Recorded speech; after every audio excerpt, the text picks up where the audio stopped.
Bonsoir.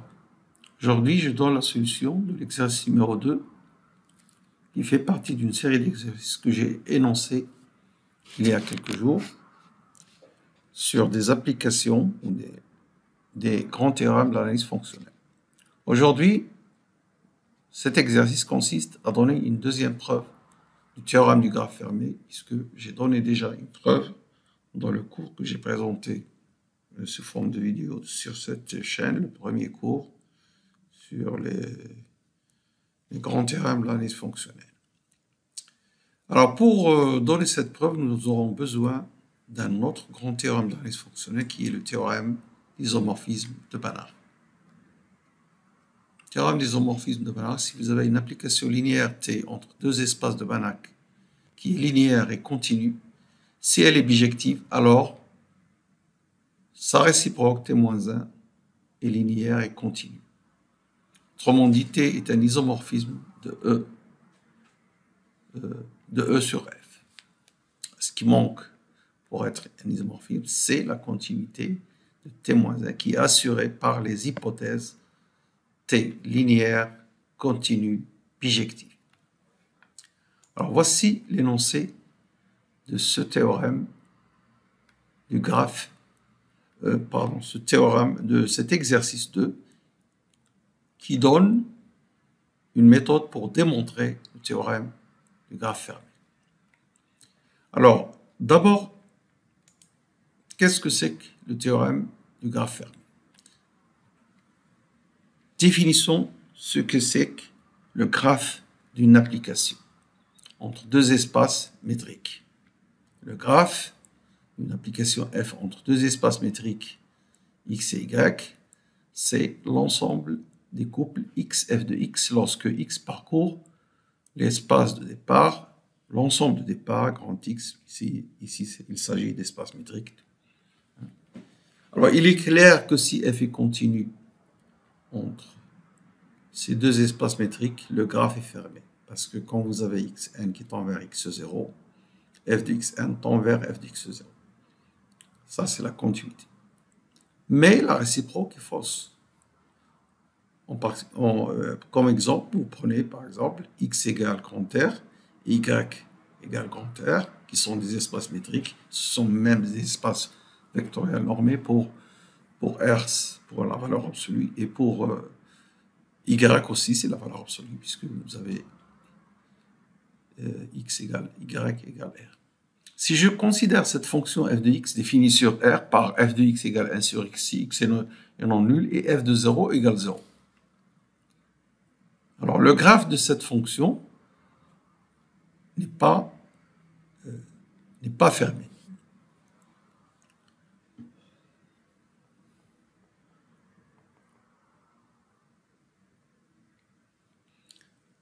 Alors, le graphe de cette fonction est fermé, mais la fonction n'est pas continue.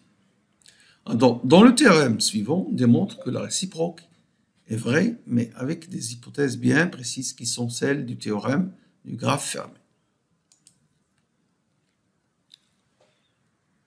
Voici l'énoncé du théorème du graphe fermé. Si E et F sont deux espaces de Banach et T une application linéaire entre E et F, alors si son graphe est fermé, T est continu. Alors, puisque nous avons dit que le T continu implique toujours le graphe est fermé, donc on aura une équivalence si on a les hypothèses. Et ici, remarquez que ce sont des espaces vectoriels de Banach, des espaces vectoriels normés de Banach. Et T est une application linéaire. Alors, graphe de T fermé équivaut à T continu. Dans la pratique, comment utiliser le théorème du graphe fermé? Alors, si T satisfait cette propriété, pour tout de suite xn, si xn tend vers A et T de xn tend vers B, alors forcément B égale T de A. C'est-à-dire que si vous prenez, alors le graphe fermé, ça veut dire que si vous prenez une suite dans le graphe, un couple xn, T de xn, qui converge vers un couple AB, alors nécessairement ce AB est dans le graphe, donc B égale T de A. Alors revenons maintenant à l'énoncé de l'exercice, nous voulons démontrer ce théorème du graphe fermé que nous venons de voir. Pour cela, on nous propose une preuve utilisant le théorème isomorphisme de Banach. On considère l'application A du graphe G de t, de l'application linéaire t, définie par A de xt de x, l'image du couple xt de x égale x tout simplement. Voilà, nous allons donc donner cette démonstration. Alors, donc, comme hypothèse, nous avons deux espaces de Banach. Alors, pour bien différencier les différentes normes qui interviennent, je vais noter la norme de E, norme indice E, et la norme de F, norme indice F.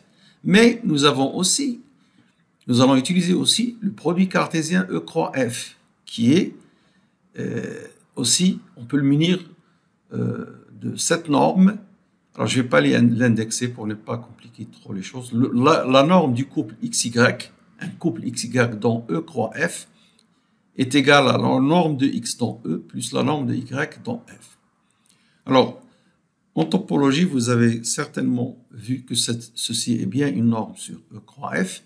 Et en plus, si E et F sont des Banach, E croix F est aussi un Banach pour cette norme. Le graphe G de t est un sous-espace vectoriel du produit cartésien E croix F. Et comme on suppose dans le théorème comme on suppose dans l'exercice qu'il est fermé, alors il sera donc un sous-espace vectoriel normé de Banach. Et donc il est un sous-espace vectoriel normé qui est Banach aussi, parce qu'il est fermé dans E croix F qui est Banach. Alors, on considère donc cette application A de Gt, c'est-à-dire le graphe de t vers E défini ainsi. Premièrement, A est linéaire. La linéarité est évidemment claire. Je ne vais pas faire une démonstration. Mettez x plus y. Ici, t de x plus y. Vous aurez t de x plus t de y. De toute manière, ici, l'image sera x plus y et c'est A de x tx plus b YTX. Même chose pour lambda, l'application est linéaire clairement. Pour la continuité, alors, considérez l'image, la norme de l'image dans E, qui est par définition de la forme de l'application, c'est norme de X, et norme de X est inférieure à norme de X plus quelque chose de positif qui est T de X en norme. Et ça, c'est précisément la norme du couple XTX. Et donc, nous avons démontrer que cette application linéaire, la norme de l'image dans l'espace d'arrivée E, est inférieure à une constante qui est 1 que multiplie la norme de l'espace de départ de XTX, l'élément XTX. Ceci, pour une application linéaire, A, ça veut dire qu'elle est continue et de norme inférieure ou égale à 1. Ce qui nous intéresse, c'est qu'elle soit continue. La norme n'est pas importante pour nous, la norme de A. Alors, elle est bijective parce que chaque élément de EX a pour antécédent d'une manière unique le couple XTX. Donc, elle est bijective. Ceci veut dire qu'elle est surjective et l'unicité veut dire qu'elle est injective. Bon, alors là, ici, nous avons une application qui est linéaire, continue, bijective, entre deux espaces de Banach.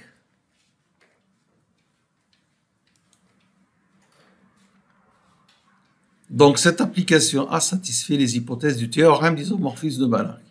Il en résulte que A-1 est continu de E sur GT. Et A-1, évidemment, c'est une application linéaire, parce que c'est l'inverse d'une application linéaire entre deux espaces vectoriels.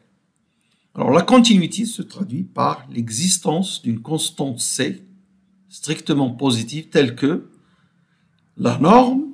Alors, A-1, l'image, c'est ça. Donc, la norme de l'image, qui est donc norme de a moins 1 de x est égale à ça, est inférieur à c que multiplie la norme de x dans l'espace de départ qui cette fois-ci sera espace de départ de a moins 1. Bon, alors écrivons cette norme, c'est ça, est inférieure à constante que multiplie la norme de x, et faisons passer le tx de l'autre côté, faisons passer le norme de x de ce côté-là, et nous aurons donc norme txf inférieure à c moins 1, norme de x dans E. Et donc, nous avons trouvé cette constante, c moins 1, telle que la norme de t de x dans f est inférieure à cette constante que multiplie le nombre de x dans E. T est linéaire et donc cela veut dire que t est continu. Alors, vous pouvez poser la question, est-ce que c est supérieur à 1, etc., pour qu'elle soit positive. Évidemment, cette écriture, évidemment, si vous mettez c moins 1, norme de x, sera supérieur à la norme de tx, qui prouve bien que c ne peut pas être inférieur à 1, mais c'est supérieur ou égal à 1. Et donc, c'est bien une constante positive, et cela termine la démonstration qui a donné une autre preuve du théorème du graphe fermé.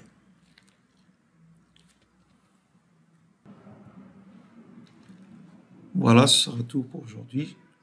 Je continuerai à donner la solution des exercices qui suivent.